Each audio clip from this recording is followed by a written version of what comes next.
There is a personality type Carl Jung once described as almost impossible to understand, not by others, but even by the one living it. Imagine a mind that seems to exist halfway between this world and something far deeper, a place where symbols, visions, and patterns emerge before reality has caught up. This type is rare, almost prophetic, and Jung believed it carried both immense power and immense danger. He called it the introverted intuitive. If you've ever felt like you notice things others don't, like you see shadows of future events before they unfold, this might sound eerily familiar. You sense connections no one else is talking about yet. You feel ruptures in the air long before the facts arrive. Someone tells you their story, and without any proof, you already know where it's headed. To the outside world, it looks strange, maybe even ridiculous. But deep down, you know you're picking up signals that run below the surface of ordinary life. The tragedy is that this gift rarely comes with applause. More often, it's met with silence, rejection, or ridicule. Society runs on proof, on data, on things you can measure and point to. But intuition, especially the kind that operates inward away from the senses, doesn't hand over numbers or charts. It just knows. And because of that, the intuitive introvert lives in a constant tug-of-war between what they perceive internally and what the world demands externally. Think about it.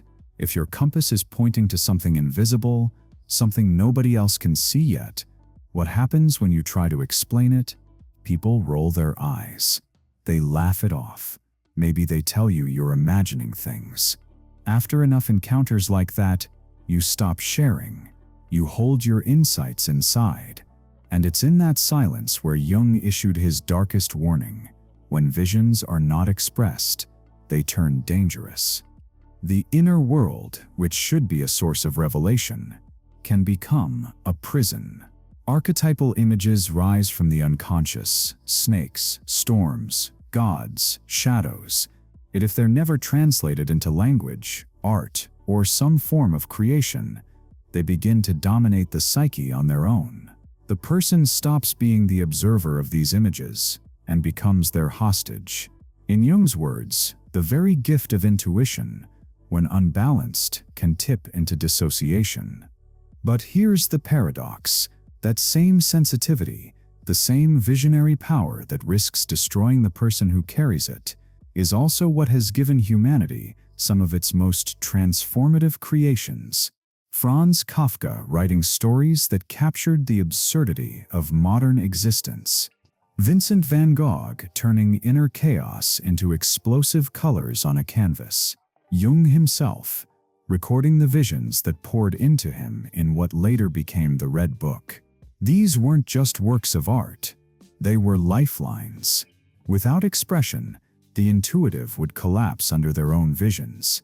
With expression, they changed the world.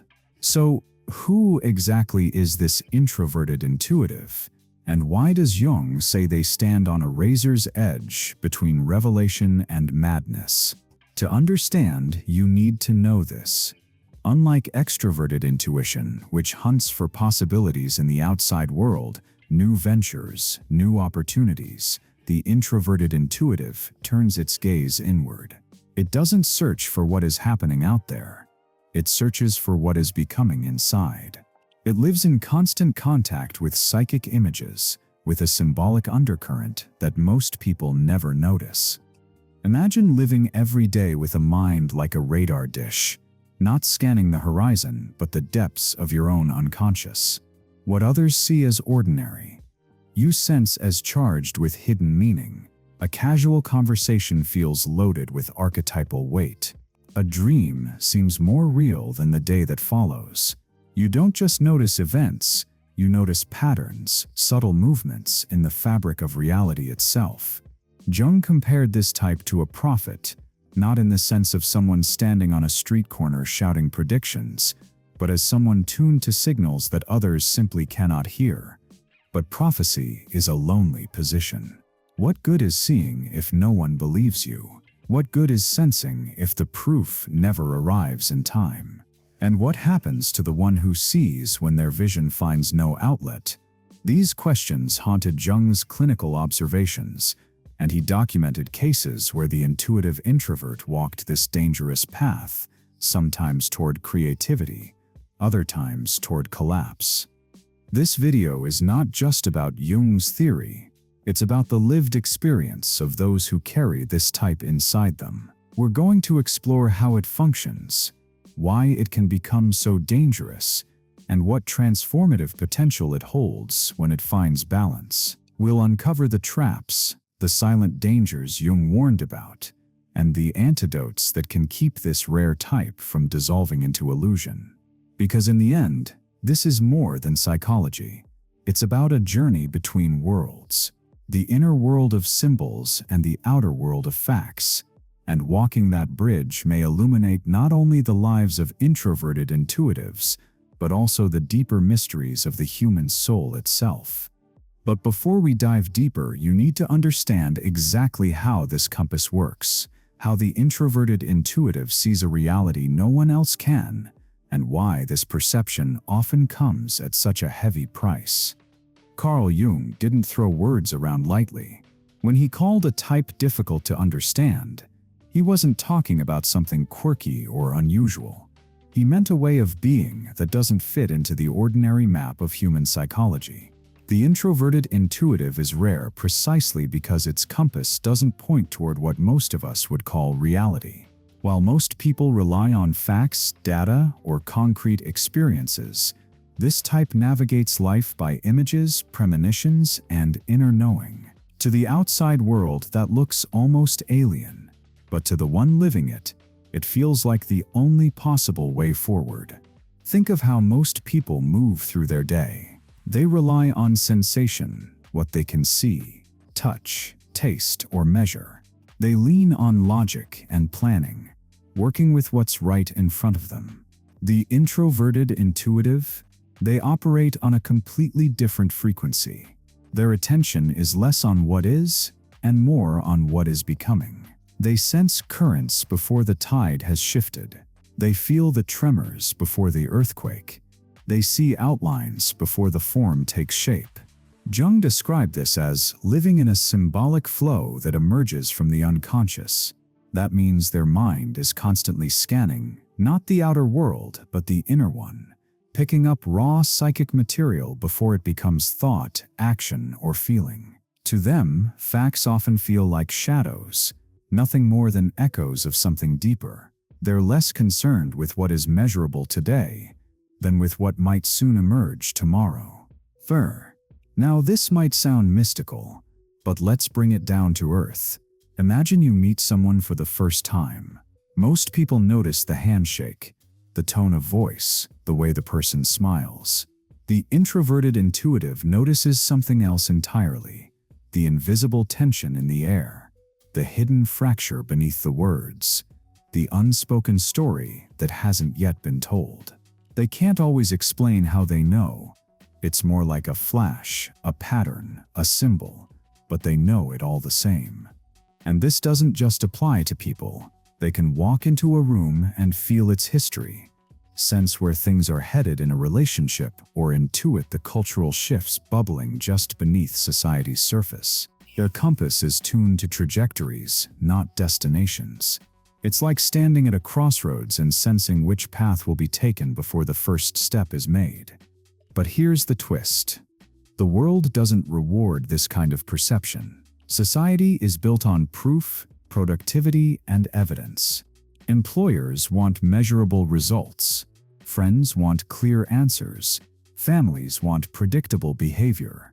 The introverted intuitive deals in something that doesn't show its value right away. They're like the person who warns of a storm while the sky is still sunny. Until the clouds arrive, no one believes them, and by then, it's often too late. This is why so many intuitive introverts grow up feeling out of place. Their classmates are memorizing facts, but they're daydreaming about strange symbols or writing down dreams that seem more important than the textbook in front of them. Their coworkers are focused on quarterly reports, but they're thinking about the long-term collapse or transformation of the entire industry. Their friends want small talk, but they want to dive into the hidden meanings behind everything. That difference creates distance. On the outside, they may seem distracted, aloof, or even arrogant, but that's not the truth. The truth is their energy is simply directed inward, toward an invisible dimension that most people ignore. And because they can't prove what they perceive in the moment, their insights are often dismissed. Over time, this makes them cautious. They stop sharing. They keep their visions inside. And as Jung warned, this is where the danger begins. Because while the compass of the introverted intuitive points inward, it never stops moving. The flow of symbols, images, and archetypes doesn't shut down just because the person chooses silence. If anything, it grows stronger. They see more connections, more hidden meanings, more invisible truths. And with no outlet, the inner world can start to feel overwhelming. What once felt like a gift can begin to feel like a burden. But it's also important to recognize the other side of this coin. When the introverted intuitive does find ways to honor their compass, they often contribute perspectives that no one else could. They become the visionaries, the prophets, the creators who see beyond the present moment. They're the ones who sense cultural shifts before historians write about them. They're the artists who capture the collective unconscious in ways words alone can't explain. They're the thinkers who anticipate where society is headed long before it arrives. This is the rare compass of the intuitive introvert. It doesn't point north, south, east, or west. It points toward the invisible, toward what is becoming. And while that can be disorienting in a world obsessed with the concrete, it is also what makes this type so vital. Without them, humanity would lose its early warning system, its prophets, its dreamers. Still, even with all this potential, Jung's warning echoes loudly. If this compass is ignored, ridiculed, or silenced, it can turn inward and become destructive. And that leads us to the next stage in this journey, the silence that turns dangerous. If there is one thing Jung stressed about the introverted intuitive, it is this: their visions demand expression, not recognition, not applause, just some form of release. When that doesn't happen, silence becomes corrosive. What begins as sensitivity turns into psychic weight, and what could have been creation turns into collapse. Think about the life cycle of an idea. Most of us get a thought, process it, speak it aloud, maybe act on it. It moves from inside to outside, from private to shared. For the introverted intuitive, the thought often arrives not as an idea, but as an image, a dream, a vision, a pattern that isn't yet visible to others. And when they try to explain it, they're often met with blank stares. That doesn't make sense. You're overthinking. You're imagining things. After hearing this enough, many of them stop talking. They keep the visions to themselves. They become the silent observer in conversations, the person who listens but rarely shares. Outwardly, they may appear calm or detached. Inwardly, they're carrying entire worlds. But here's the danger. The unconscious doesn't wait for permission. The symbolic flow never turns off. It keeps generating images, snakes, storms, fires, gods, shadows. If these aren't expressed, they pile up, and symbols, as Jung noted, are not neutral. They carry weight. They demand to be seen. When they're ignored, they begin to dominate consciousness on their own. This is where the line between gift and burden blurs. The introverted intuitive can become possessed by their own visions. Instead of observing the images, they're consumed by them. Instead of translating them into words, art, or action, they drown in their symbolic weight. Jung described patients who were overtaken by these inner figures, unable to distinguish what was personal and what was archetypal. The danger wasn't just eccentricity, it was psychic disintegration. Silence feeds this process. The less they share, the stronger the inner world becomes. It's like locking a door on a room full of restless voices.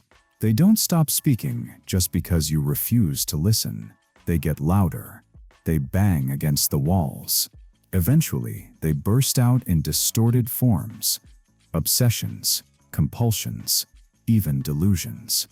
And the tragedy is that this danger often starts with something small: a childhood dismissal, a teacher laughing at their strange ideas, parents telling them to stop daydreaming, friends rolling their eyes at their weird predictions. Each of these moments teaches the introverted intuitive that their inner truth has no place in the outer world. So they build a wall of silence, but behind that wall, the unconscious grows wild. One of Jung's most chilling warnings was that when a person fails to integrate their symbolic images, those images take over. He wrote about how archetypal figures, the wise old man, the prophet, the shadow, can hijack the ego. The individual starts to identify with these images. They believe they are the prophet. They start to speak with absolute certainty, convinced of their own special mission. What began as silence ends as inflation. But even before reaching that extreme, the day-to-day cost of silence is heavy. Relationships suffer. The intuitive introvert feels unseen, unheard, and misunderstood. They withdraw further, not out of arrogance, but out of exhaustion. It's easier to keep quiet than to risk ridicule again. Over time, this can create profound loneliness. Not just the loneliness of being without people, but the loneliness of being without resonance. To feel like no one else speaks your language, because your language is symbols. And yet, the silence doesn't have to be permanent. Jung insisted that even the darkest visions can be transformed when given form. Writing them down, painting them, speaking them in therapy, turning them into ritual. The act doesn't have to convince anyone else. It only has to create a bridge between the inner and outer world. Without that bridge, the intuitive introvert is at risk of becoming trapped in their own labyrinth. With it, they reclaim their gift as a source of meaning. To put it plainly, the introverted intuitive cannot afford to stay silent. Their survival depends on expression. Not expression for applause, but expression for balance. The symbol has to leave the private sphere, or it becomes a tyrant inside it. But what happens when that expression doesn't come? When silence stretches into years, when visions are never given language? This is where Jung's most haunting observations begin. The descent from revelation into delusion. Carl Jung believed the line between vision and madness is razor thin. For the introverted intuitive, this isn't just theory, it's daily reality. They live in a constant dialogue with symbols, archetypes, and unseen patterns. At their best, this becomes revelation, insights that illuminate human experience, art that speaks to generations, prophecies that anticipate cultural shifts. At their worst, it tips into delusion, fantasies mistaken for fact, inflated egos claiming divine missions, and a life unmoored from reality.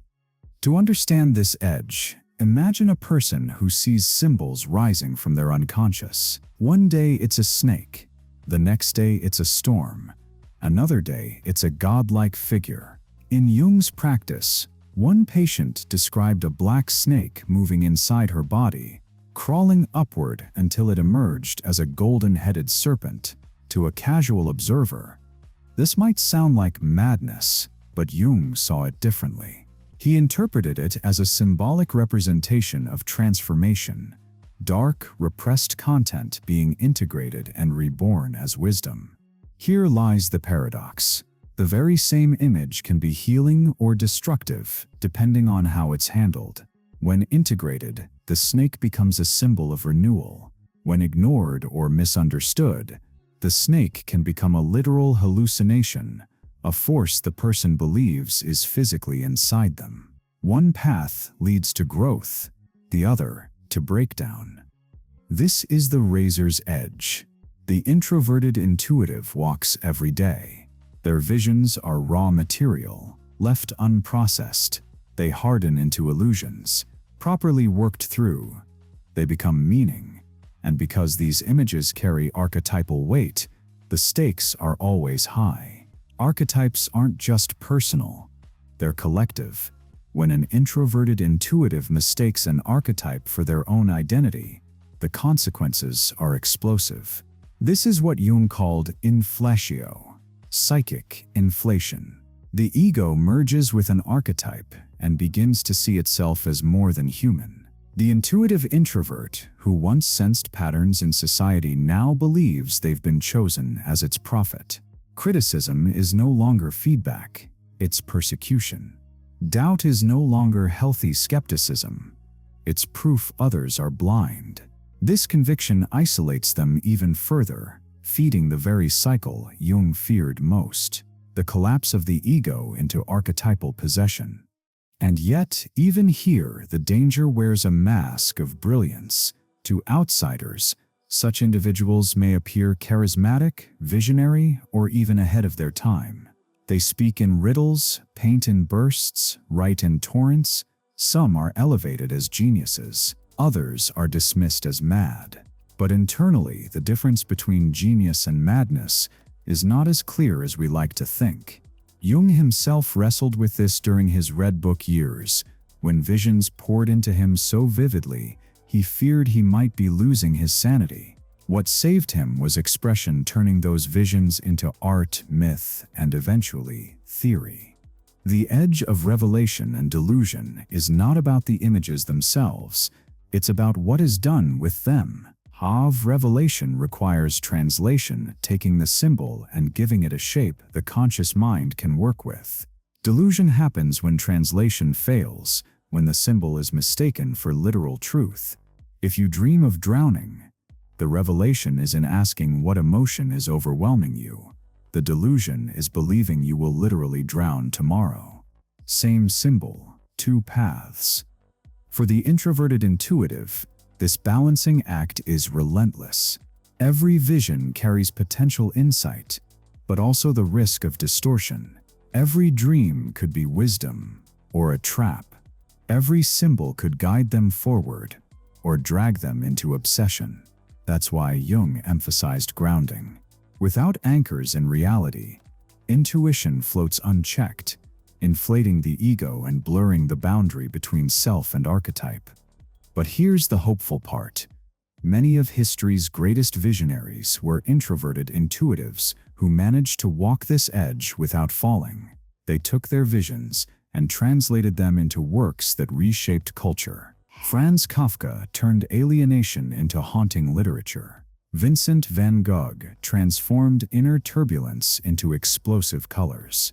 Jung himself carved meaning from chaos, showing the world the map of the unconscious. These figures didn't avoid the edge, they lived on it.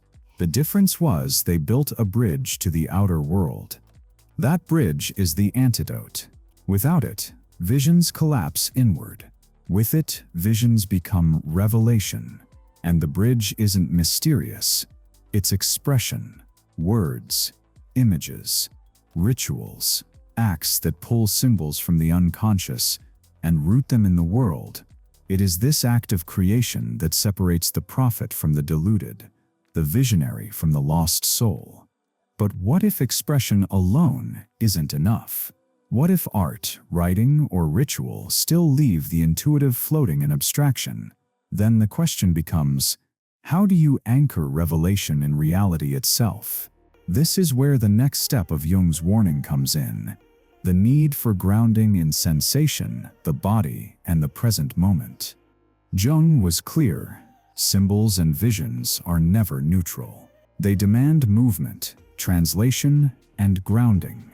If left to swirl inside the psyche, they begin to dominate it.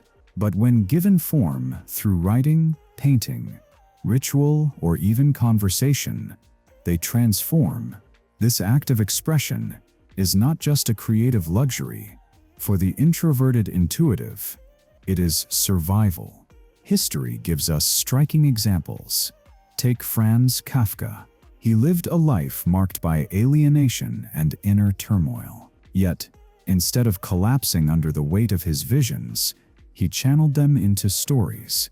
His works, The Trial, The Metamorphosis, still resonate today because they captured the absurdity of human existence in ways no direct argument ever could. Kafka didn't try to convince the world with facts, he revealed it with symbols. His private labyrinth became a map the world could follow. Or consider Vincent van Gogh. His daily life was marked by poverty, rejection, and isolation. He could not adapt to the practical demands of the world, but he poured his psychic intensity into paint. Every stroke carried raw symbolic energy. His canvases were not just landscapes, they were explosions of inner fire. Each painting was an attempt to free himself from the storm of images inside, and though he struggled deeply, his art became one of humanity's most enduring testaments to the power of expression. Even Jung himself provides the most direct example.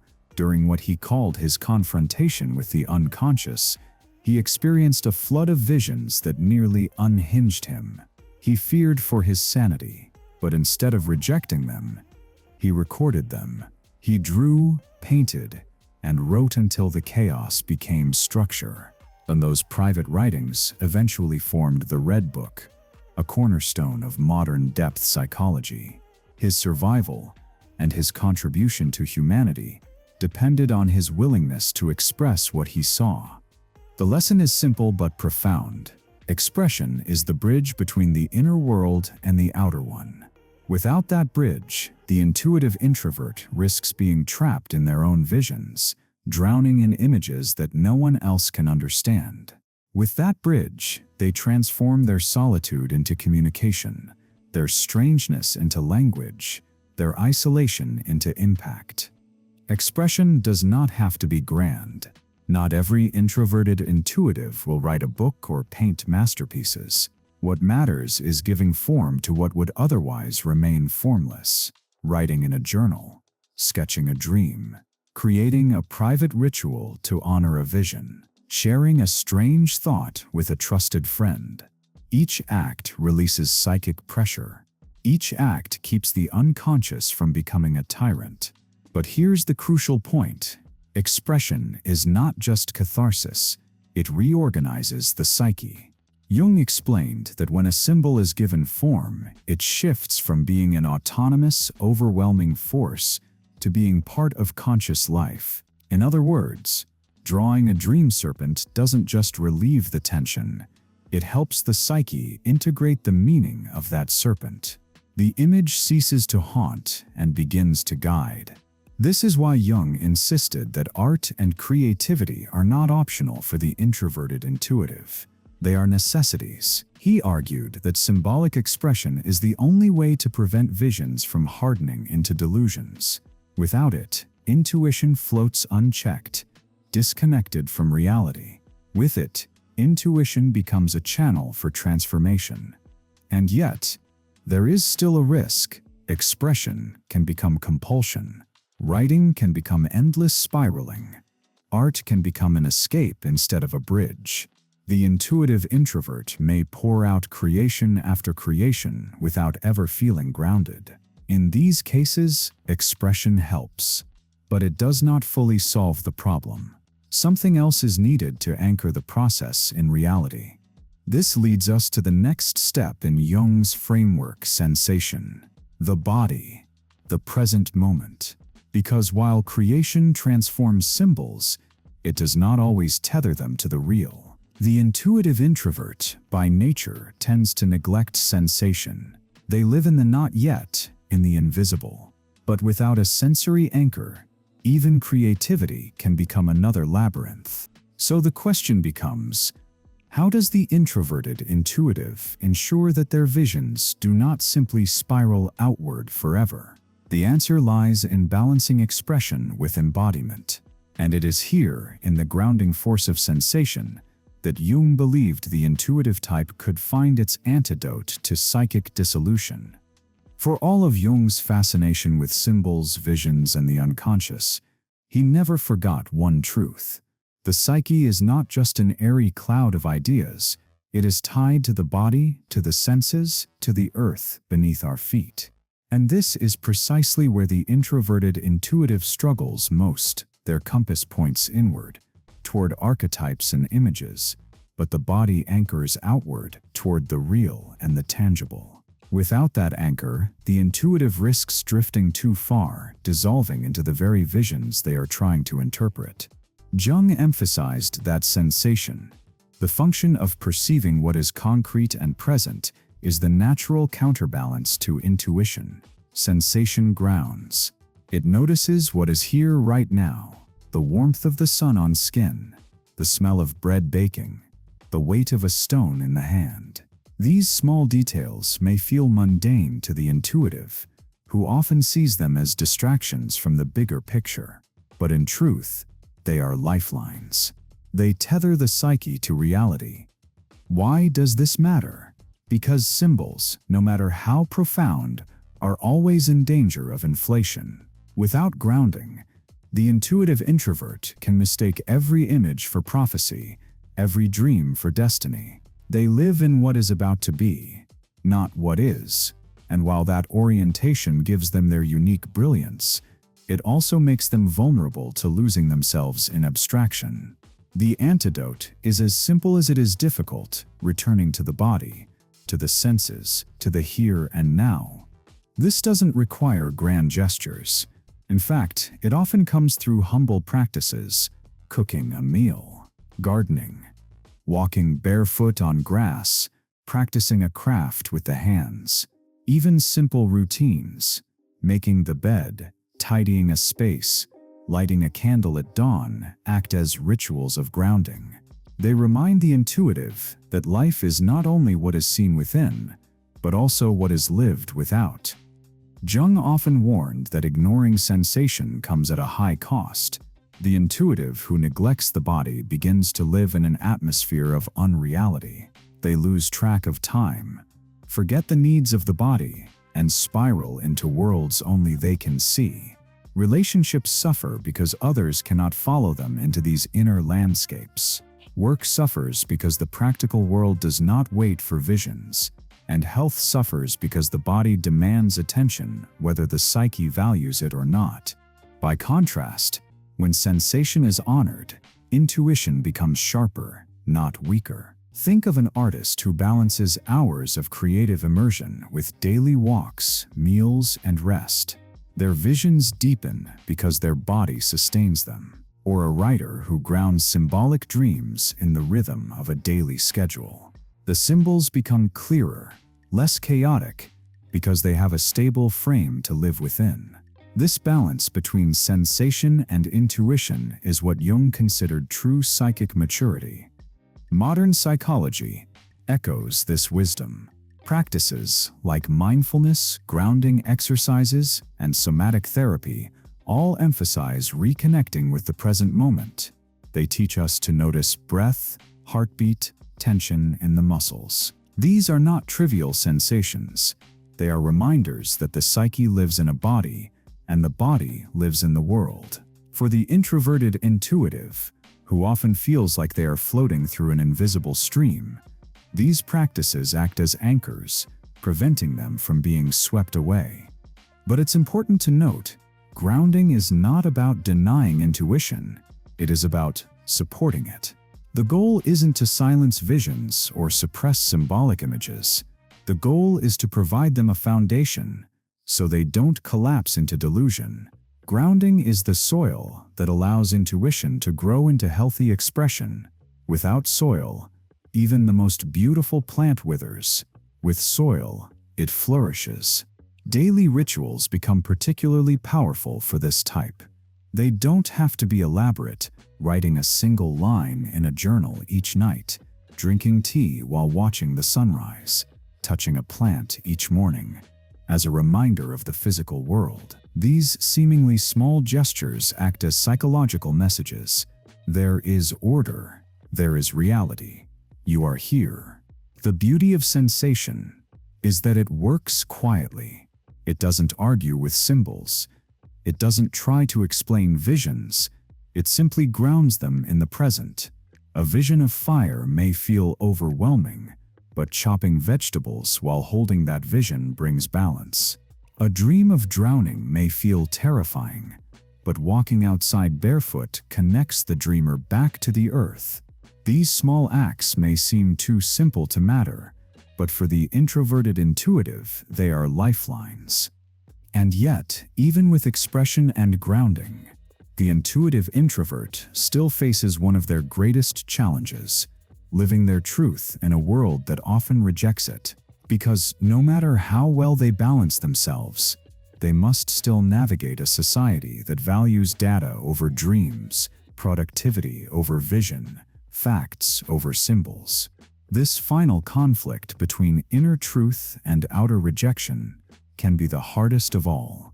Even when the introverted intuitive learns to express their visions and ground themselves in sensation, a final and unrelenting challenge remains: how to live authentically in a world that dismisses the invisible.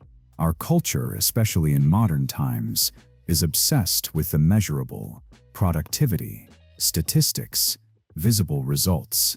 These are the currencies of value. Anything that cannot be quantified is often ignored or ridiculed. For the intuitive introvert, whose inner compass points to what cannot yet be proven, this creates a painful and constant tension. Imagine sitting in a meeting at work. Numbers are being discussed, deadlines set, metrics reviewed, everyone nods along.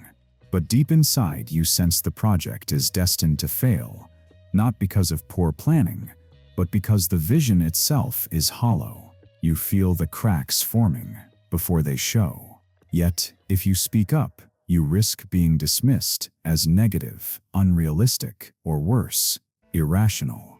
So you remain silent. Outwardly, you look compliant. Inwardly, you are torn between loyalty to your perception and obedience to the collective.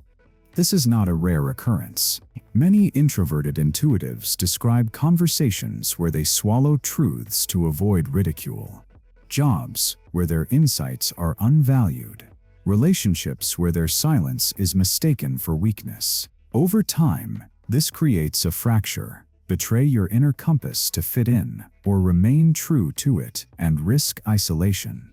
Jung called this tension the core of individuation, the process of becoming fully oneself, even when it means resisting the pull of the collective. To live symbolically in a material world is not to abandon society, but to carry an invisible flame through it. It is choosing depth over appearance, meaning over convenience. It is quietly sustaining a truth that few others can see. Jung argued that this is not just a private act, it is a form of cultural resistance. By embodying symbols and visions, the intuitive introvert keeps alive dimensions of human experience that the modern world constantly tries to erase. But make no mistake, this path is not easy. The external world demands conformity. It prizes logic and efficiency. When someone insists on listening to their inner voice instead, they are often labeled strange, impractical, or delusional. And yet, history shows us that it is precisely such individuals who move culture forward. They are not celebrated in their time, but their works echo long after. Kafka was ridiculed. Van Gogh died unrecognized. Even Jung faced skepticism. Yet their willingness to live symbolically gave humanity treasures it would otherwise have lost. For the modern intuitive introvert, the task is similar. It may not always mean producing art or writing books. Sometimes it means quietly embodying values that resist the shallow pace of culture, refusing to reduce life to productivity, holding space for depth in conversations, protecting silence in a noisy world. These small acts are radical in a society obsessed with speed and surface. The real challenge is sustaining this without collapsing into bitterness or superiority. The danger is to see rejection as proof of being chosen or special, which, as we saw earlier, can tip into psychic inflation. The healthier approach is humility, to recognize that while not everyone understands, the vision still matters. To live symbolically does not mean imposing symbols on others, but carrying them faithfully for oneself. In practice, this often looks like a double life. Outwardly, the introverted intuitive may fulfill ordinary roles: employee, parent, partner. Inwardly, they guard an axis of meaning that others may never fully see. This dual existence can be lonely, but it can also be deeply powerful. It allows them to survive in the external world without betraying the internal one. Jung once said that individuation is not about becoming extraordinary, but about becoming whole. For the intuitive introvert, wholeness means honoring visions even when they are invisible to others. It means trusting the symbolic language of the psyche, even when society dismisses it. And it means creating a life where both the inner and outer worlds have space to coexist. Ultimately, living symbolically in a material world is an act of quiet defiance. It is saying, I will not abandon my inner truth, even if it costs me recognition. And while this may seem like a solitary stance, it has ripple effects. Others who sense but cannot name their own intuitions may find courage in witnessing it. Symbols, once embodied, speak silently but powerfully. They disturb, they inspire, they awaken. And this is why Jung saw the introverted intuitive as more than a psychological curiosity. He saw them as cultural necessity, a bridge between the unconscious and the collective. Without them, society risks becoming shallow, obsessed only with what can be counted. With them, we are reminded that life has layers, depths, and mysteries beyond what can be measured. But what happens when even this balance falters? When symbolic living becomes too heavy, too isolating, or too misunderstood? This is where the journey reaches its conclusion. The final task of the introverted intuitive, sustaining their vision without collapsing under it, and offering it to the world in a way that heals rather than isolates. The journey of the introverted intuitive is not an easy one. It begins with a compass unlike any other, a sensitivity tuned to the invisible currents beneath life. It continues through silence, where visions, if unexpressed, turn corrosive. It walks the razor's edge between revelation and delusion, where symbols can heal or destroy. It finds survival through expression, art, writing, rituals that transform inner chaos into outer creation. It learns to anchor itself in sensation, grounding visions in the tangible world. And finally, it faces the lifelong challenge of living symbolically in a culture that often denies the invisible. This path is not for the faint of heart. It is solitary, misunderstood, and fraught with dangers. But it also holds immense potential, not just for the individual, but for humanity itself. The intuitive introvert, when balanced, becomes a bridge, a messenger between what is conscious and what is unconscious, between what is visible and what is not yet. They are the carriers of images, patterns, and possibilities that can reshape how we understand life itself. Jung's warnings should never be taken lightly. He saw firsthand how easily this type could collapse into isolation, inflation, or delusion. But he also believed deeply in their transformative role. Without them, the symbolic dimension of life risks being lost in the noise of productivity and proof. With them, society is reminded that there are truths deeper than data, meanings larger than metrics, and mysteries that no statistic can capture. For those who recognize themselves in this description, the message is twofold: caution and courage. Ick. Caution, because ignoring your visions or hoarding them in silence can turn them against you. Courage, because sharing them, even imperfectly, can turn them into sources of light for others. You don't need to convince the world of your inner truth. You only need to express it in a way that frees you and perhaps resonates with someone else. Expression doesn't have to be grand. Maybe it's keeping a dream journal. Maybe it's painting in colors only you understand. Maybe it's writing poems that no one else ever reads. The act itself is enough. Every symbol given form is a symbol integrated. Every image spoken aloud is an image released. Each small act is a thread weaving inner vision into outer reality. And grounding matters just as much. If you live constantly in symbols, life becomes a blur. If you ignore your body, your routines, your senses, you drift into abstraction. The balance comes through the simplest acts: walking, eating, resting, noticing the small textures of daily life. These aren't distractions from your gift. They are what keep your gift alive. Finally, the act of living symbolically in a material world is not just a private struggle, it is a collective gift. Every time you refuse to betray your inner compass for the sake of conformity, you model another way of being. Every time you choose depth over appearance, you hold space for meaning in a shallow age. Every time you embody a symbol, you remind the rest of us that there are realities beyond what can be seen. This is why Jung saw individuation, the process of becoming whole, as the central task of human life. For the introverted intuitive, individuation means more than balance. It means carrying their vision with humility, grounding it in the real, and sharing it in ways that do not inflate the ego, but enrich the collective. It means resisting both silence and arrogance. It means walking the razor's edge with awareness, turning the potential for collapse into the possibility of transformation. So if you find yourself living in this silent tension, seeing what others don't, carrying images that feel too heavy, struggling to balance inner truth with outer demands, you are not alone. There are others walking this path. History is full of them. And your role, like theirs, is not to be recognized by everyone, but to remain faithful to the vision you carry. The invitation is simple. Don't let silence consume you. Don't let symbols turn into prisons. Give them form. Give them life. Anchor them in the real.